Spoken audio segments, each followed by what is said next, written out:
welcome to Padley Gorge. This is one of my absolute favourite places.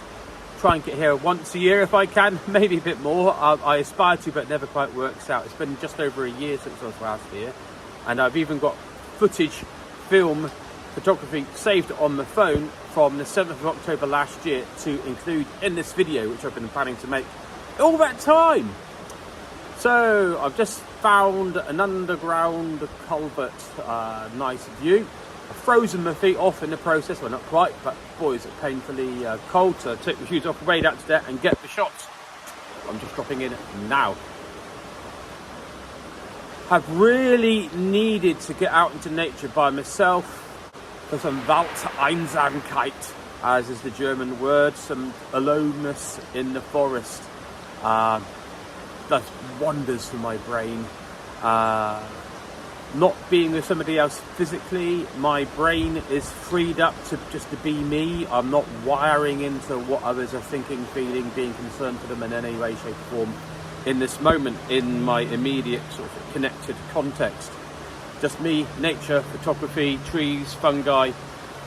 I will also be going up to a stone circle which I've never visited before, Lawrence Field, a bit up in that direction. Not a lot left, probably just one stone. But it's worth seeing for me, even if it had completely perished. Yes, really. Follow the edge along up to a Hillfort called Wark. Loop around, probably down to National Trust Cafe and facilities via Toad's Mouth, I think it was. A nice natural rock outcrop, slightly augmented.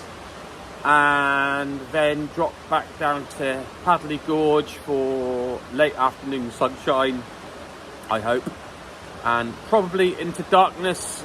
I love being in woods at night by myself. Sounds very strange, but it puts my brain in a good place. I've had a lot of going on the recent few weeks, and I'll be dropping in lots of pictures of mystical trees, fungi, rugged landscapes. Yeah, that chance just to be in nature and recharge.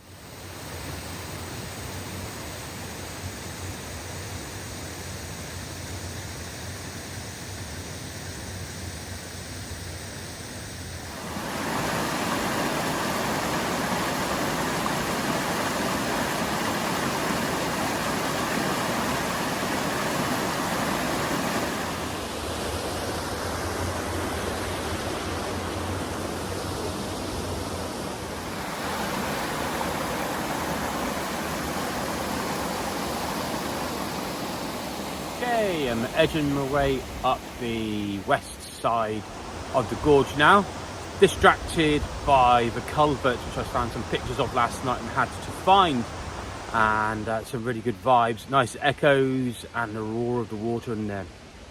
Lots of tree roots, fungi, brilliant stuff. I'm already shattered. I've hardly done the actual walk yet, I've just been plodding and ambling along, but when you see it's like this, you can quite understand that.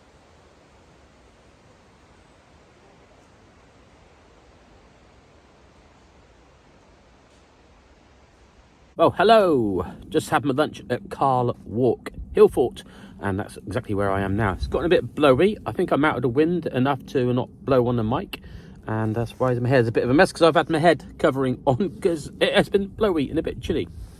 Wark, Hillfort. Iron Age, 2,500-ish years old.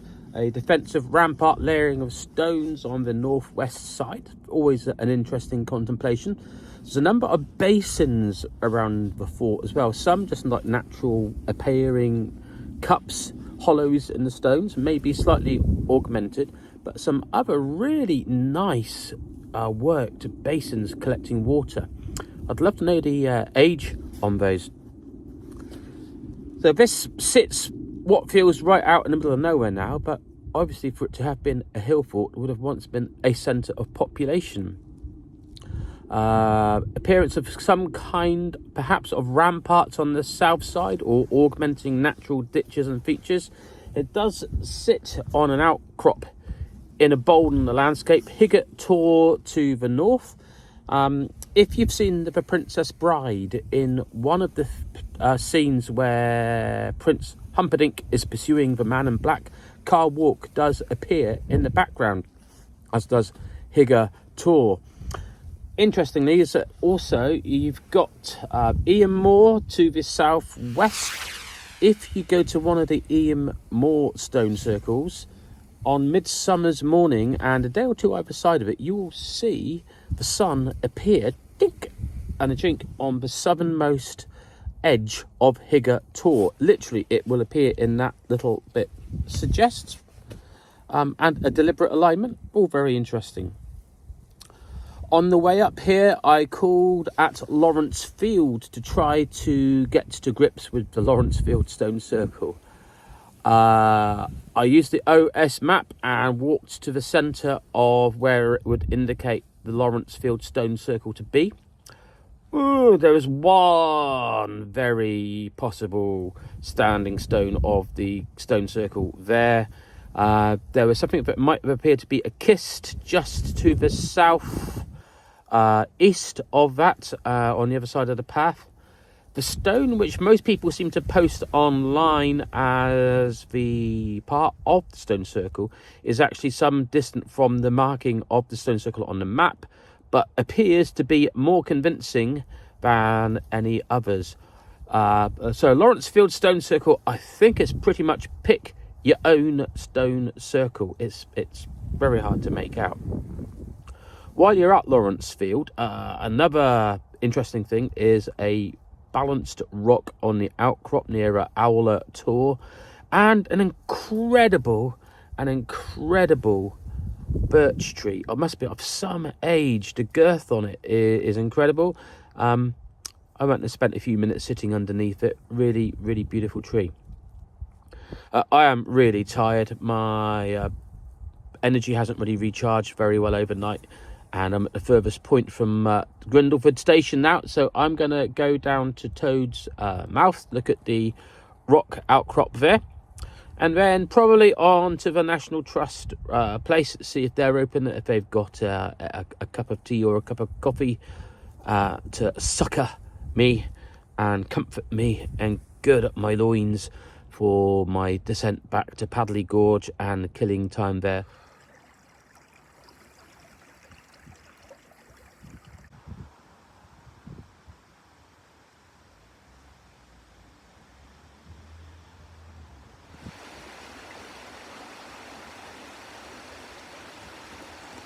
And this is one of the things that I love about Padley Gorge, is that every time I'm here, there's something incredible in the nature that just takes my breath away.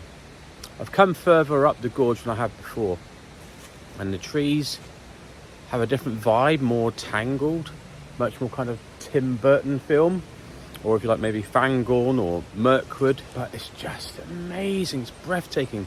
The last hour or so of sunshine, the golden hour, is filtering through, and the trees are being lit through from the side, and the moss is resonant in its greenness. It's just absolutely magnificent. In some ways I don't want to move on from this spot, because the magic going on here at the moment is just amazing. Nice inverted image in the lens there going on there. Visited Padley Gorge on the 7th of October last year, and I think it's the 16th today. Surprising less amount of fungi this year. I'm sat near some birch, often get some really good fly agaric near birch, and indeed this time last year there are some spectacular examples of fly agaric all in this spot. Can't see any sight of them this year, but thankfully last year I did take a good amount of photographs of the fungi here, and we arrived not long after really heavy rain clearing into a sunny day, and the forest was breathing out bits of mist, vapour wafting up through the trees. Really felt like the place was breathing, and with the filtered sunlight, you're getting sunbursts and rays of sun coming through.